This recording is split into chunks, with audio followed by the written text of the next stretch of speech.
Estamos de vuelta en los saberes del pueblo, hechos y acontecimientos del pasado que impactan en el presente y configuran el futuro. Cada vez nos estamos aprendiendo mejor la frase de presentación. Y como de presentación estamos hablando, continuamos con el invitado que lo habíamos presentado en el bloque anterior. Ya en este segundo bloque de los saberes del pueblo lo tenemos a Jorge Atencio, después de escuchar la versión completa del himno nacional argentino, también marcha patriótica, pero que después se cambió a himno nacional argentino a mediados del siglo XIX. Pero tenemos a nuestro invitado, que ya lo presentamos. ¿Cómo estás, Jorge? ¿Cómo andás, Claudio? Un gusto estar acá. Gracias por la invitación.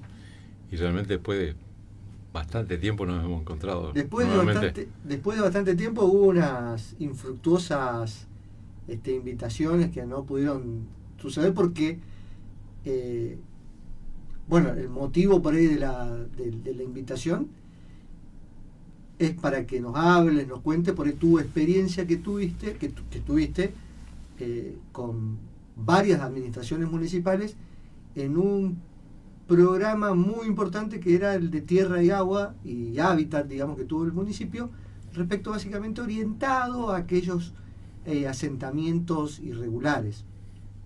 Pero también nuestro multifacético invitado de hoy también es un dirigente vecinal muy importante del barrio sur argentino, fue presidente y factotum de la cooperativa de agua del sur argentino, y también está en la biblioteca pública que funciona en el mismo lugar que funciona esa cooperativa, y que, por lo que me contaste, no pudiste venir en la invitación anterior porque había participado, digamos, de la Feria del Libro. Pero antes de entrar en esa experiencia, vamos un poquito al pasado y contanos más o menos cómo fue tu historia o fue como tu comienzo en lo que fue la administración municipal. Bueno, digamos, la administración municipal, en la cual participé 8 años con el ingeniero Franco y 4 años con Joaquín Lozada, fue una participación muy activa en un sector muy complejo que era, digamos, la coordinación de tierras y agua, digamos, con donde realmente yo me acuerdo, y digamos, esto estamos hablando entre amigos en una charla de café. Sí. Cuando se creó pues yo estaba como coordinador de control y gestión 4 años, y después se creó la coordinación de regularización de tierras fiscales y provisión de agua potable. Para esos lugares. Exacto. Para los asentamientos. O sea, era un programa destinado a la gestión de ese espacio, digamos, de ese hábitat en lugares, en asentamientos que eran irregulares, digamos. En lugares donde se había de manera espontánea asentado personas. Sí, no, y aparte llevaban muchísimos años. Y el tema de que se venía, digamos, yo recuerdo que estaba en coordinación y control, los delegados me planteaban siempre el tema de los asentamientos. Nosotros teníamos un combo grande ahí en coordinación, que prácticamente se manejaba todo. Que era como una especie de jefatura de gabinete. Exacto. Del departamento ejecutivo, digamos. Exacto, sí. Y un día charlando con el ingeniero Franco, yo le comentaba que cómo se podía, digamos, avanzar en ese tema, porque se venía, digamos, solucionando un montón de cuestiones menos esa. Esa siempre quedaba. La gente le faltaba agua, la gente tenía problemas cuando se inundaba, cuando llovía, se inundaba, el tema de los desalojos. Así que en el segundo periodo de él se creó la coordinación de control de tierras, de tierras fiscales, uh-huh, la regularización y la provisión de agua potable. Avanzamos. Yo me acuerdo que, digamos, primero no sabíamos, nadie sabía dónde estaban los asentamientos. Es decir, y para conocer eso, digamos, empezamos con una tarea de identificar los asentamientos. Claro. ¿Esto estamos hablando? Estamos hablando del 2012. 2012 o sea, sería el segundo mandato de Franco, del ingeniero Franco.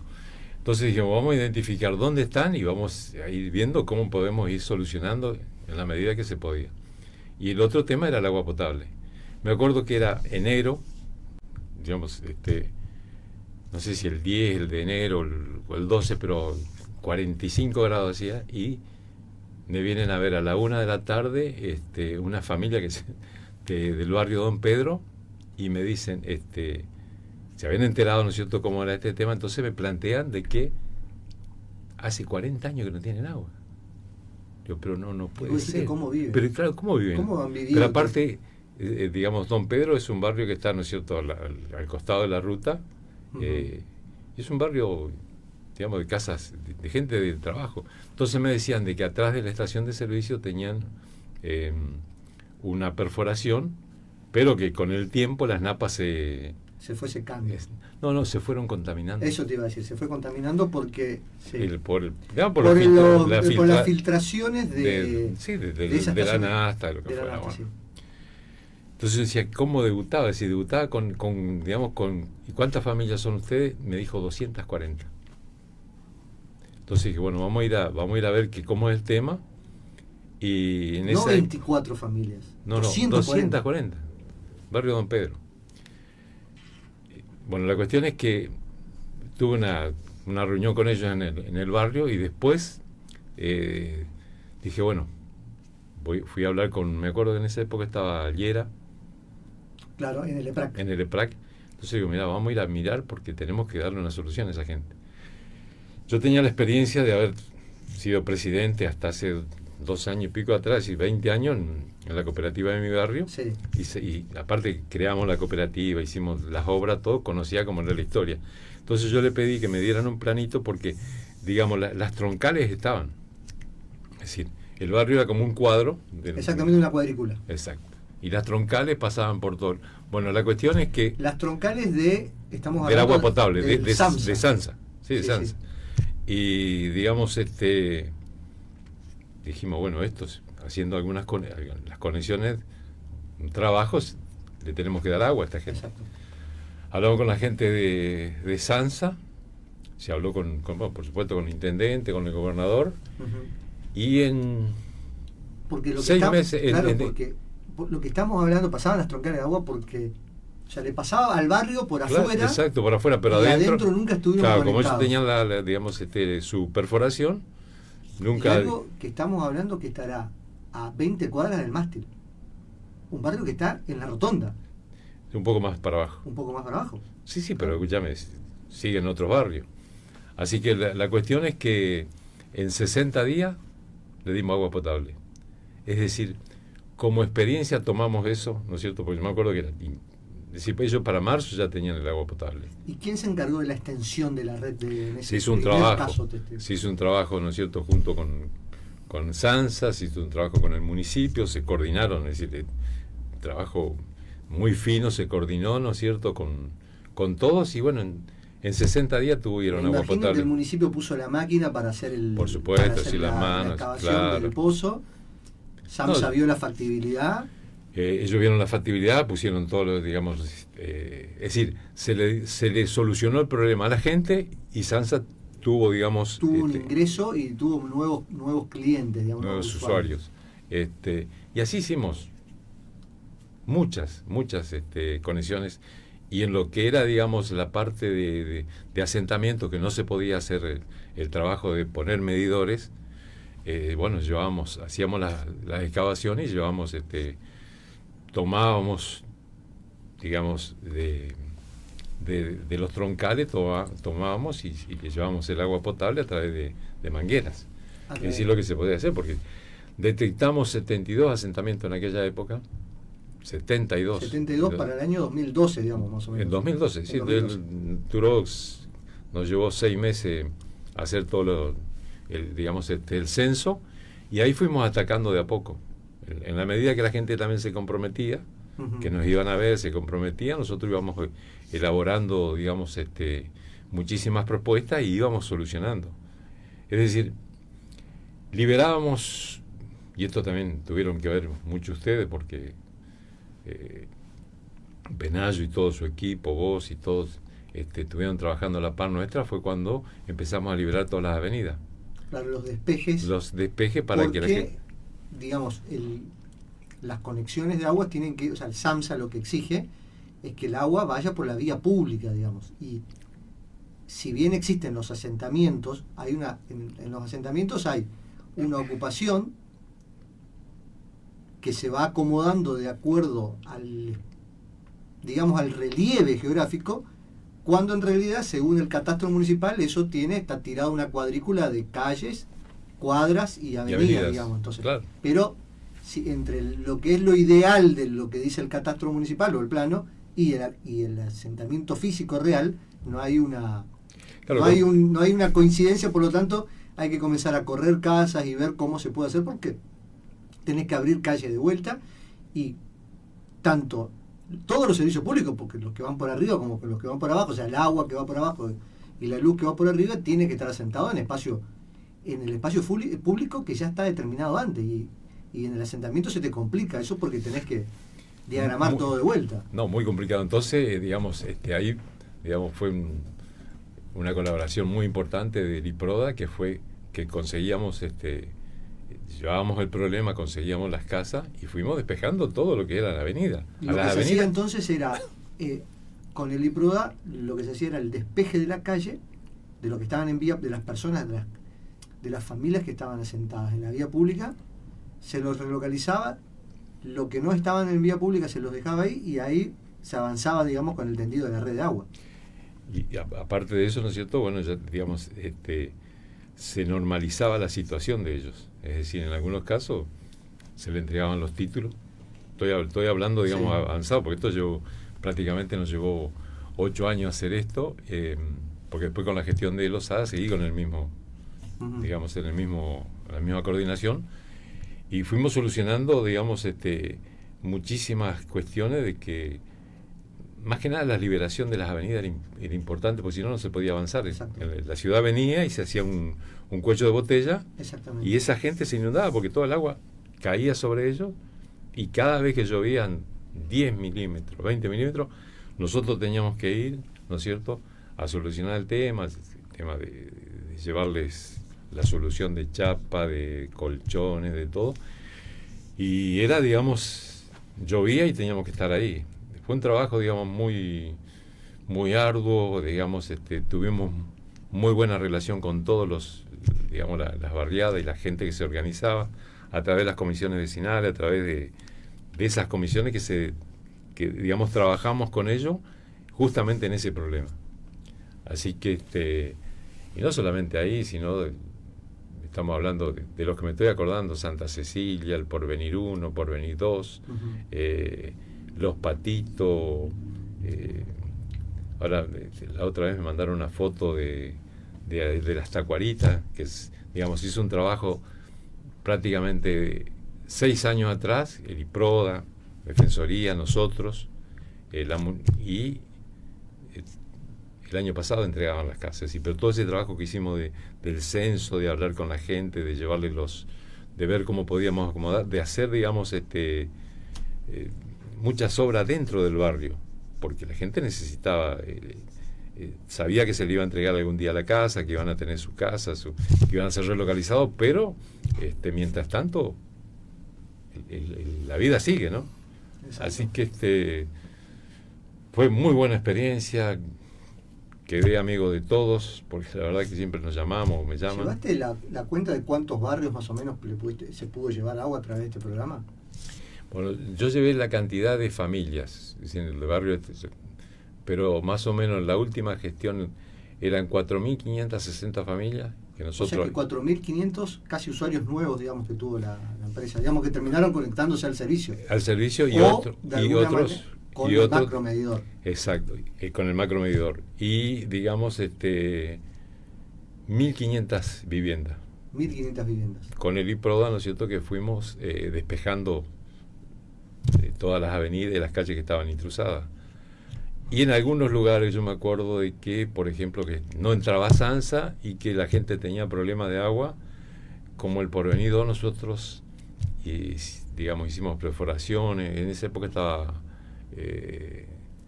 nuestro gobernador era Pasalacqua, estaba Hugo, y vicegobernador ministro de salud. De salud era el doctor Herrera Aguad.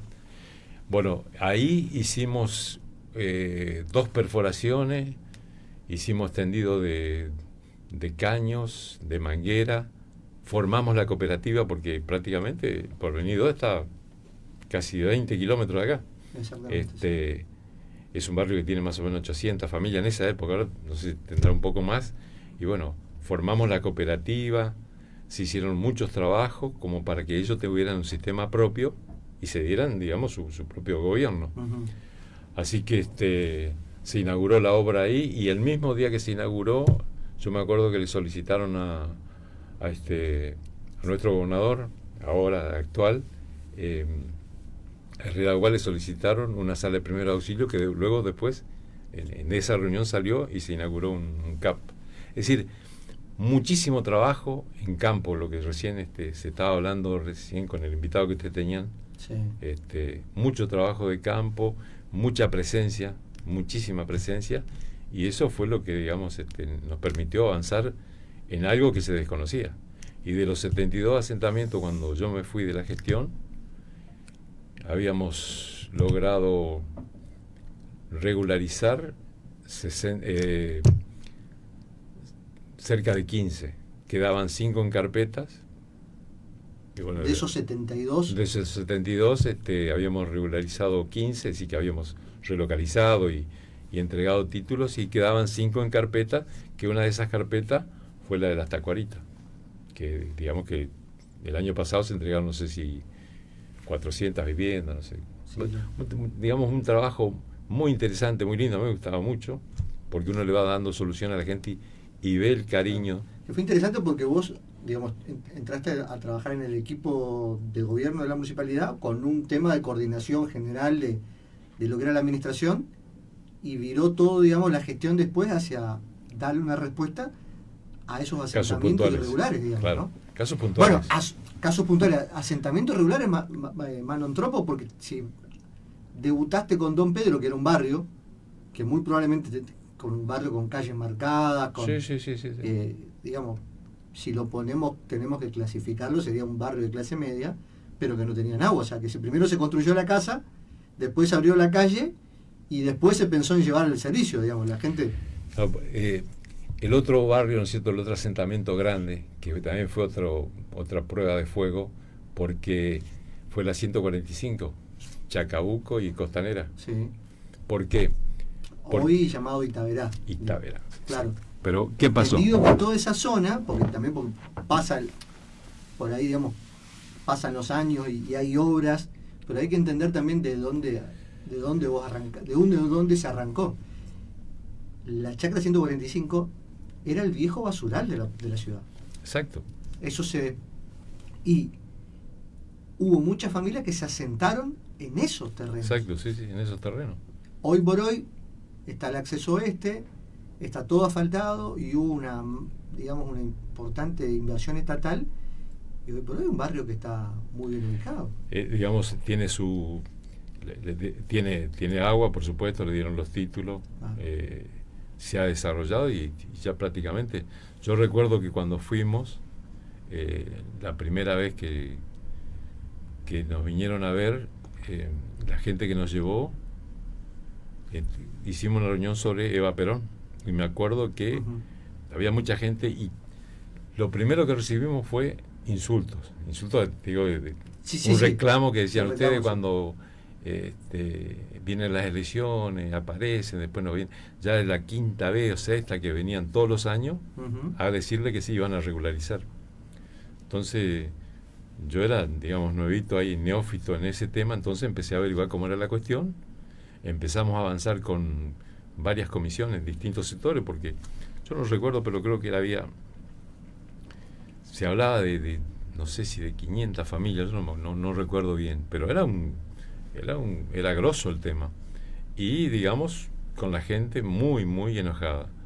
Entonces empezamos a trabajar con pequeñas cosas, a organizarnos, logramos, ¿no es cierto?, con el tiempo regularizar algunas calles, abrimos, entregamos tanques de agua, se llevó de Chacabuco, se llevó agua directamente, todo con el consenso del EPRAC, pues trabajamos muy bien ahí con Liera, y avanzamos muchísimo.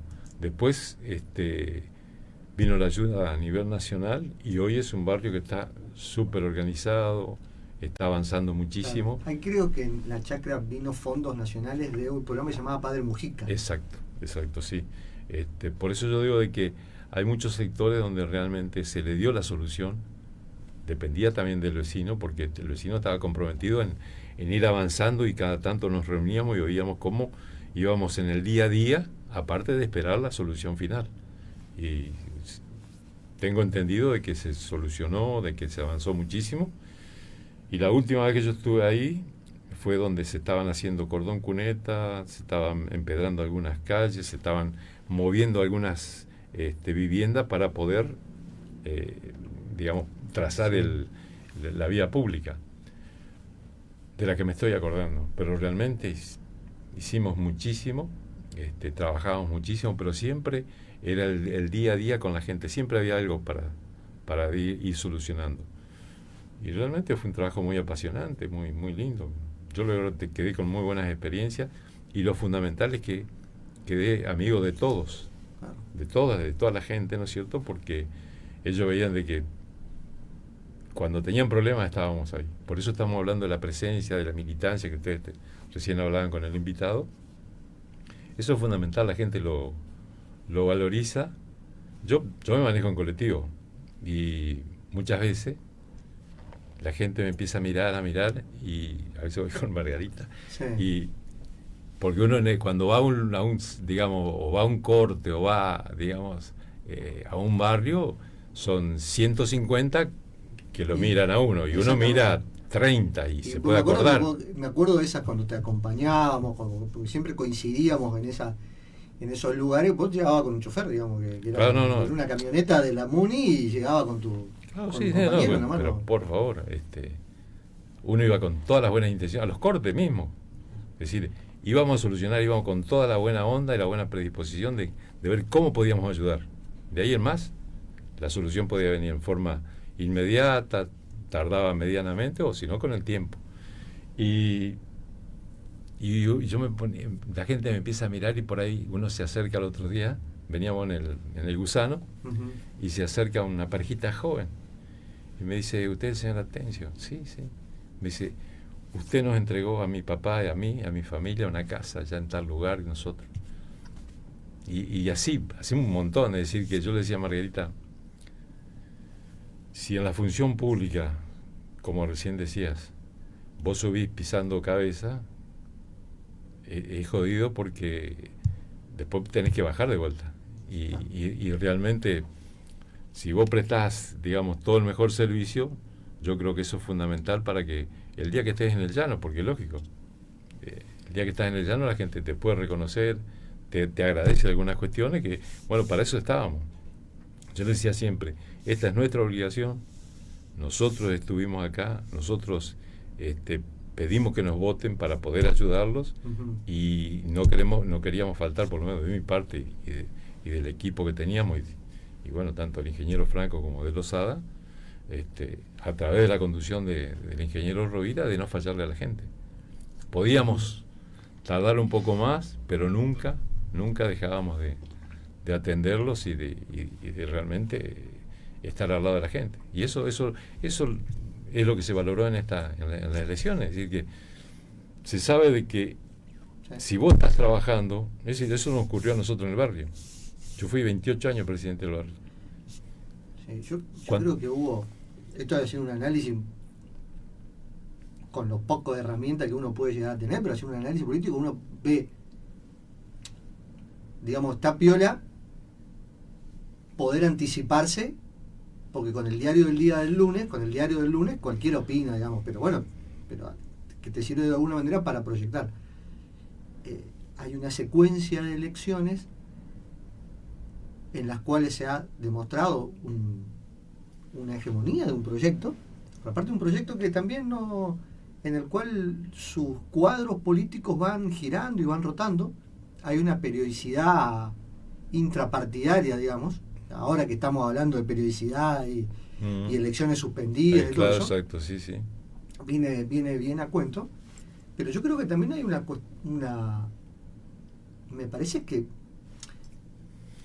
esa misma gente que a vos te insulta, yo creo que después irá al cuarto oscuro y te votará.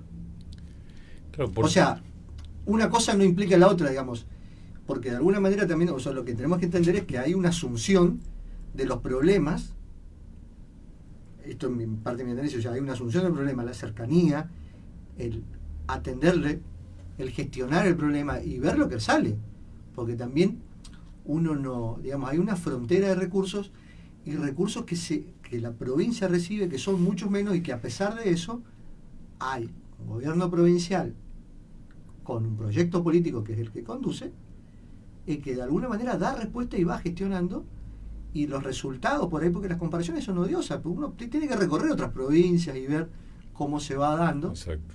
Cómo se va dando, y si bien lo bueno de la democracia es que te permite a la gente expresar sin que pase nada, digamos, y el hecho de las votaciones periódicas cada 2 años, toda esa gestión pública se ve revalidada o no en esas elecciones. Pero por supuesto.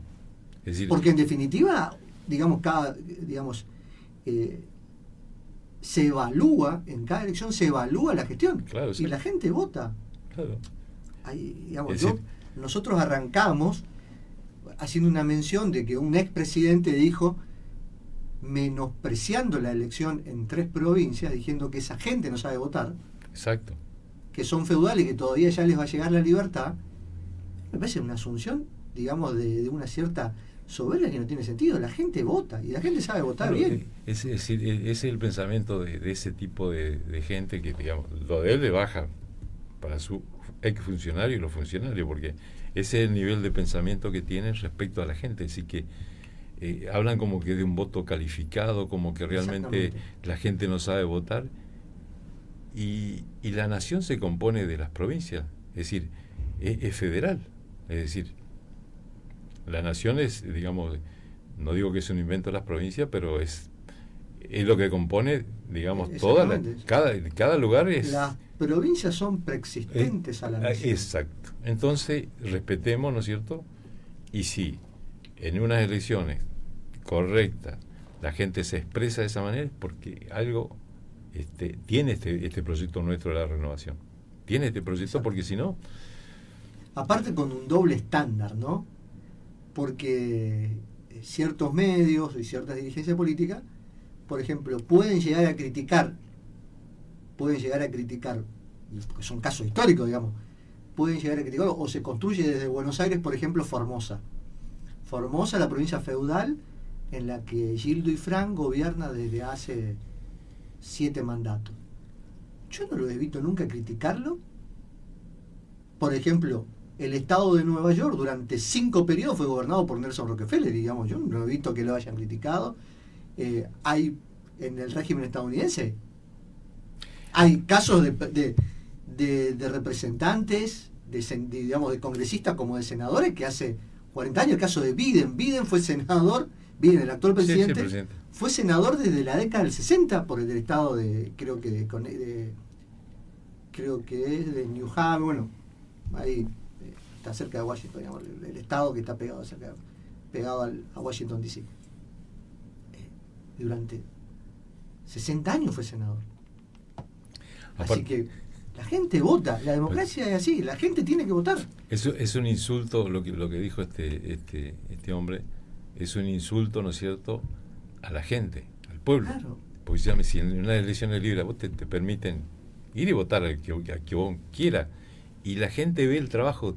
Yo le decía a la gente, respetando a todos los candidatos de la renovación, el trabajo que ha hecho este Lato es muy bueno. Es decir, no solamente ha hermoseado la ciudad, sino que en los barrios se ve. Es decir, en el barrio hizo muchas cosas. Es decir, dio la continuidad de lo que veníamos haciendo. Mira, que un intendente mantenga limpia la ciudad ya está cumpliendo con su deber. Yo me acuerdo que antes, hace 40 años atrás, el tema de la basura era... Bueno, cada fue intendente... un punto débil. Claro, fue un punto débil. Yo me acuerdo que uno de los... Nunca más se habló de la basura. Nunca más se habló de la recolección. Es decir, ya dejó de ser un problema. Es decir, que ahora son otros los problemas de la ciudad que están abordados. y son otras, digamos, la gestión que hace el intendente. Si bien ser autorreferencial no es buena política, pero por ejemplo, algo tenemos que decir, porque desde la Defensoría del Pueblo, el defensor hubo que presentar un amparo para pedirle al municipio, en este caso era la administración de Losada, que por favor sentara a sus empleados y al gremio municipal, y esto fue una audiencia que inclusive fue ante el juez, que adelante de una jueza, donde se presentó, donde radicó el amparo, nos sentó al defensor del pueblo, a gente del municipio y a personas del momento lo que estaban conduciendo el sindicato, para pedirles que no se le iba a coartar a la gente del sindicato municipal su derecho a huelga, pero que tenían que establecer un protocolo eventualmente respecto a la recolección de residuos, y que muchas de las vías de hecho que tomaban en sus reclamos legítimos no era tirar basura delante de los colegios. Claro. Sí, como una forma de protesta. Como una forma de protesta, digamos. Tuvimos que, como defensoría, tuvimos que llegar a activar mecanismos judiciales para que de alguna manera se respetara que el reclamo legítimo tuviera, digamos, ciertas vías y no se realizaran determinadas cosas que excedían. Y obviamente que, digamos, uno ve los resultados y el voto sólido o la mayoría sólida que logró primero la renovación, y dentro del esquema de la ley de lema hubo un proyecto, demuestra un trabajo de 4 años. Doble. La gente, por eso digo, la gente vota hechos, y realmente todos aquellos que están participando, ¿no es cierto?, ahora, ellos van a tener que seguir militando para poder el día de mañana, porque de un día para otro nadie, ni con eslogan, ni con single, ni con caras bonitas, vos podés. La gente llega un límite. Todo el marketing político, exacto, tiene un límite. Pero por supuesto, y contra el trabajo, contra, digamos, el compromiso, no se puede. Sí. No se puede decir que eso es fundamental. Se está entendiendo eso, lo entienden los jóvenes, y vamos a tener, digamos, un trasvasamiento. Claro. Pero se puede sacar enseñanzas, porque uno que ya tiene un tiempo, nosotros que ya tenemos un tiempo, uno ve de alguna manera cómo la cosa pública y después se maneja y cómo después se evalúan las elecciones. Podemos citar 2 ejemplos. Por ejemplo, el caso de la inundación de la ciudad de Santa Fe.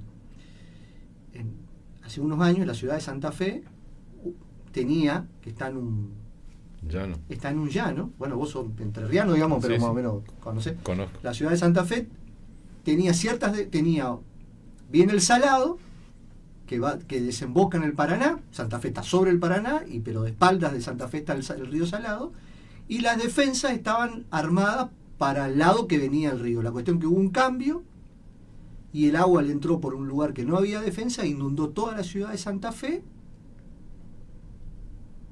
Hay, de los que quieran buscar, está la cancha de Colón, que está inundada completamente, hasta creo que la tribuna, no sé, hasta la mitad de la tribuna hay agua. Sí.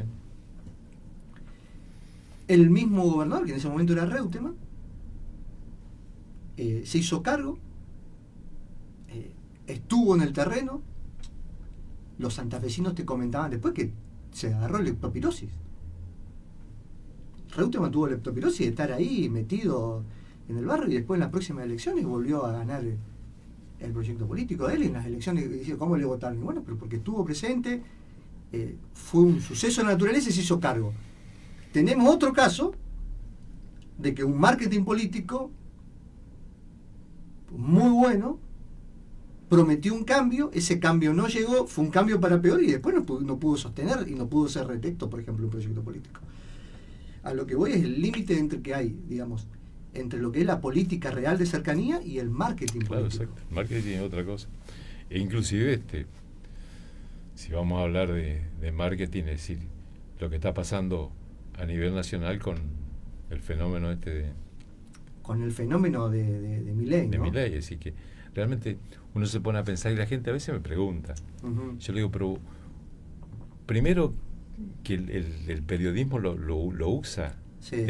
Acuérdense que Milei dentro de 2 años no va a existir. No. Porque lo usan, ¿por qué? Porque cuando está como es tan aparatoso, cuando está en la televisión, la gente mira. Pues Y lo que marcan... Pero a ese punto que vos citaste, te cito la frase, Fantino cuenta que él, para dar el contexto también, Fantino tenía un programa en América y tenía que competir él con un programa periodístico, tenía que competir con tanques como por ejemplo era Tinelli, y Bailando por el Sueño. Y Fantino hacía malabares para mantenerse en el aire y tener rating, semejante... Sí, aparte allá viven del rating. Viven del rating. Y él notó que cada vez que lo invitaban a Milei, subían 4 o 5 puntos de rating, que era una locura. Exacto. Le medía, entonces lo empezaron a traer, y así es como este fenómeno, que se convirtió en un fenómeno mediático, ahora ya es un fenómeno político, con intenciones de voto realmente bastante sólidas. Intención de votos. Hace unos días, creo que en una señal, creo que es A24, hay un periodista que se llama Trebuch. Sí. ¿Lo marcás? Sí, lo marco. Salió supuestamente a hacer en San Justo, en La Matanza, una entrevista y el resultado, que había entrevistado como a 20 personas, dio. Más allá que después estuvo orientado hacia un candidato y que después por una cuestión graciosa que todos los que votaban al mismo candidato tenían una Fanta en la mano. Exacto. ¿No? Pero dicen que el resultado de esa encuesta que fue haciendo ahí un boca a boca en el centro de San Justo, dio 10 Milei, 9 Cristina Fernández, 6 Larreta y 2 Bullrich. Obviamente que fue orientado hacia Larreta y todos los votantes de la Fanta, digamos, en la mano. Pero es interesante como estos fenómenos que vos dijiste de Milei que se parece mucho a la espuma, ¿no? Y que después, en definitiva, cuando va decantando no aparte, no hay nada. En las elecciones, ¿no es cierto? En estas 3 elecciones que hubo, acá no tiene representante. Y acá tuvo 3 listas, creo que había, que se decían tributarias del proyecto de Milei. En Jujuy creo que salió quinto, tercero, ni me acuerdo. Y en La Rioja salió tercero, pero tenía un apellido detrás, digamos, que había hablado. Con Menem. Por eso digo de que ese es el marketing, eso lo que volvemos a decir, ¿no es cierto? Es decir, la televisión utiliza a ciertos candidatos, a ciertos personajes como para darle rating. Sí. Después crecerán un poco más, pero él es ahí en Capital Federal, donde todos los días lo pueden estar llamando y donde el tipo, digamos, está ahí con toda su aparatoje, ¿no? Porque realmente cuando comienza a gritar parece que... Sí, se termina el debate, el diálogo, ¿no? Exacto, y entonces eso, digamos, la gente prende el televisor y queda ahí escuchándolo, pero no tiene ningún asidero de que él puede llegar a ser, digamos, presidente. Yo creo que estaríamos demasiado mal para que la gente vote a alguien de que ni siquiera tiene equipos, porque otra de las cosas fundamentales que para llegar a una intendencia, para llegar a una gobernación y más a una presidencia, vos tenés que tener un equipo donde realmente todo pase el equipo. Vos sabés que una cuestión que se demostró, que me acuerdo que habían hecho el comentario, que cuando Macri gana la elección, Macri hace la trifecta, digamos, gana la Nación, Capital Federal y Provincia de Buenos Aires, no tenían, a pesar de que fueron una coalición con la Unión Cívica Radical, no tenían todo el personal o todo el staff para cubrir todos los cargos estatales y reemplazar a los que ya estaban. Y así habían hecho una mención, para ver que también todo vuelve en la historia argentina, habían hecho una mención que cuando en la primera presidencia de Menem, después del proyecto fallido de darle la administración de la economía a una multinacional, como fue Bunge y Borg, después Menem lo trae a su contador, digamos, de la provincia, que era Herman González. Después de Herman González hace la limpieza que había que hacer respecto de los pesos que estaban sobrando con 4 planes. No sé si a vos te enganchó el Bonex, pero fue esa confiscación de los plazos fijos en dólares que hubo. Y cuando Cavallo toma las riendas de la economía, deja de ser canciller para convertirse en ministro de Economía, trae atrás de sí a toda la Fundación Mediterránea, que no solamente tenía funcionarios para todo lo que era el área del Poder Ejecutivo Nacional, sino también tenía personas para enviar a las provincias. Acá nosotros tuvimos al tucumano García, que fue nuestro ministro de Hacienda durante las gobernaciones de Ramón Porta. De Ramón Porta, se me acuerdo de García. ¿No? Es necesario. Ahora es interesante porque uno de los mayores críticos de Milei es Melconian, que fue presidente del Banco Nación con Macri, pero había sido el principal asesor económico cuando quiso volver Menem en su tercera elección, que renunció, digamos. Renunció al balotaje. Melconian ahora, fichado por la Fundación Mediterránea, está saliendo, y esto lo publicó, me acuerdo, un domingo lo publica La Nación, este es el plan económico para el próximo gobierno. Veo que le preguntaron cuál era el próximo gobierno, no me interesa. Ese es el plan. Este es el plan. Sí, ¿no? Realmente la política digamos, muy atractiva, es muy importante porque realmente vos a través de la política vos le cambiás. Bueno, sí. Le cambiás, ¿no es cierto? Arrancando por Barrio Don Pedro, de que gente que no tenía agua hacía 40 años, y el barrio lo conozco, hay chalet muy lindos ahí. Claro, sí, no, por eso. Pero con un pozo, con un aljibe. No, y aparte, con una roldana sacando agua para...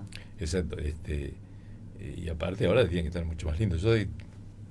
Prácticamente hacíamos las cosas y a mí siempre me faltaba tiempo, porque yo organizaba algo, decía, bueno, voy a trabajar en esta agenda hoy. Y cuando llegaba tenía 3 o 4 personas que me estaban esperando en distintos barrios porque era la urgencia. Y como yo me manejaba, ¿no es cierto?, con presencia, si le decía voy a la tarde, iba a la tarde. Yo me acuerdo que entraba en la gestión de Franco, entraba a las 7 de la mañana y me iba a las 10 de la noche, a las 9. Porque a las 8 siempre el ingeniero hacía una reunión con todos los secretarios para ver cómo estaba el día, qué es lo que se había... Y esa reunión era 1 hora y media, 12, así que...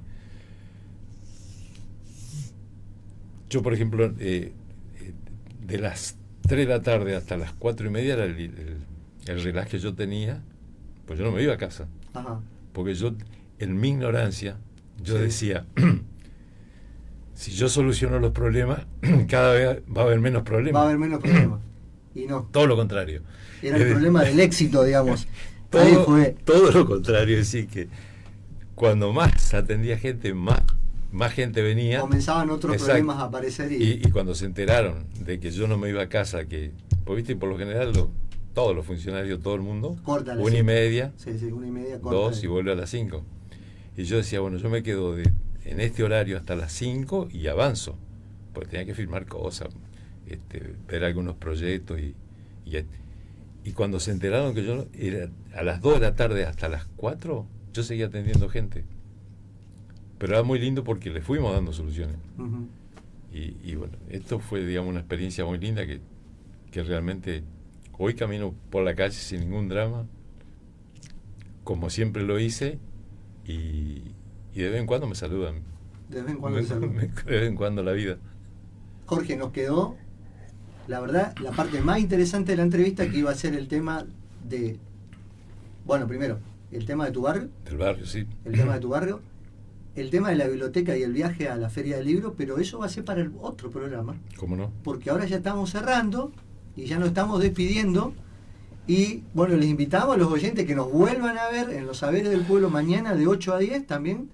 Vamos a estar mañana con la primera mañana de 8 a 9 con Alberto, Patricia y el que les habla y algún invitado, y de 9 a 10 con ya el segmento de la Asociación de Defensa Colectiva con la doctora Carla Lisbinki. Bueno, esto ha sido Los Saberes del Pueblo. Nos vemos mañana a las 8 y espero que te hayas sentido cómodo, Jorge, para que vuelvas a venir. Aparte, sos un invitado que no resulta barato porque toma agua nomás y ni café ni mate. Sí. Es todo, muchas gracias. Gracias a ustedes, gracias a vos y a las órdenes. Dale, nos vemos mañana.